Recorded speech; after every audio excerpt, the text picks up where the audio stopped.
Nilabas na ang Chapter 310 ng Blue Lock, at masasabi kong isa ito sa pinaka-emotional at character-driven chapter sa buong serye. Sa pagkakataong to, ang spotlight ay hindi kay Isagi, hindi rin kay Kaiser o Rin, kundi sa isang unexpected pair, si Igaguri Gurimo at Nagi Seishiro. Isang underdog na may pusong mandirigma, at isang prodigy na tila nawala na ng layunin. Nagsimula ang chapter sa simpleng tagpo, si Igaguri, kinausap si Nagi sa arcade, at nagyaya siyang mag-usap sa park. Pero habang lumalalim ang pag-uusap, doon na natin nakita ang tunay na tema ng kwento, ang banggaan ng pananaw ng dalawang magkaibang tao. Si Igaguri, isang player na halos matanggal na noon sa Blue Lock pero patuloy pa ring lumalaban. At si Nagi, na kahit napaka-talented, ay unti-unting nawala ng gana matapos ang pagkatalo.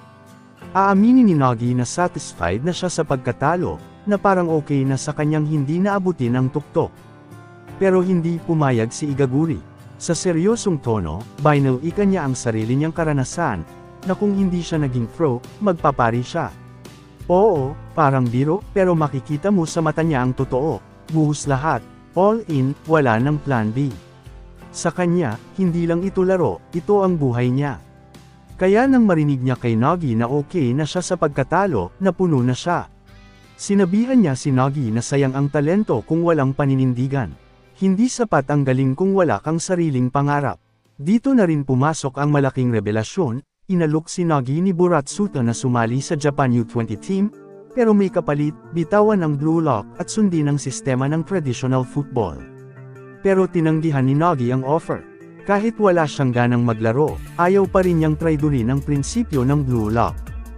At doon makikita na kahit paano, may natitira pa ring apoy sa kanya, kailangan lang muling pag-alabin. At yun nga ang nangyari. Sa huling bahagi ng chapter, habang paalis na si Nagi, tinanong siya ni Igaguri kung saan siya pupunta. Ang sagot niya, I'm starting to feel fired up again. Boom! Malinaw na bumabalik na ang dating Nagi. Pero this time, mas matibay, mas buo ang desisyon. Hindi na lang siya basta sumusunod sa agos, handa na siyang lumaban para sa sariling pangarap. Ngayon, dahil 2 araw na lang bago magsimula ang U20 World Cup, siguradong sa Chapter 311 ay mas titindi pa ang mga eksena. Kaya ito ang ilang prediction na pwede nating asahan sa susunod na chapter. Una, malaki ang posibilidad na makita natin si Nagi na bumalik sa training, mas seryoso na ngayon, baka mag-isa pa nga siya. Pwedeng may scene kung saan pinapawisan siya habang kinakalaban ang sariling limitasyon. Malamang magkakaroon na rin ng tension kay Ryu Mikage, matagal na silang hindi nagkakausap, at ngayong nagising muli si Nagi, pwedeng magkaroon ng reunion o tampuhan silang dalawa. Isa pang pwedeng mangyari ay ang paglabas ng final lineup ng Blue Lock Japan team. Ilang araw na lang bago ang World Cup, kaya posible na ipakita na kung sino ang mga mapipiling starter.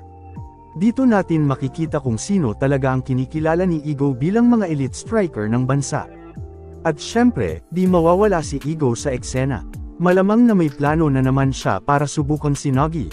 Baka i-challenge siya in some psychological or tactical way? Kasi ganyan si Igo palaging may pinapa-learn sa players. Sa totoo lang, ang Chapter 310 ay hindi tungkol sa mga goal o dribble lang, kundi tungkol sa inner fire ng isang manlalaro. At ngayon na muling nagliyab ang apoy ni Nagi, asahan natin na magiging isa siya sa mga pinakamapanganib na striker sa darating na laban.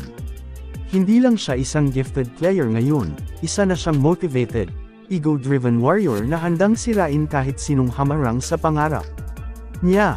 At yan ang full analysis at prediction natin sa Blue Lock Chapter 310 at ang inaasahang magaganap sa Chapter 311. Kung gusto mong makakita ng mas maraming ganitong analysis, the oras sa Blue Lock, huwag kalimutang mag-subscribe, i-like ang video na to, at i-comment kung sino sa tingin mo ang magiging MVP sa paparating na World Cup art, at kita-kits sa susunod nating video.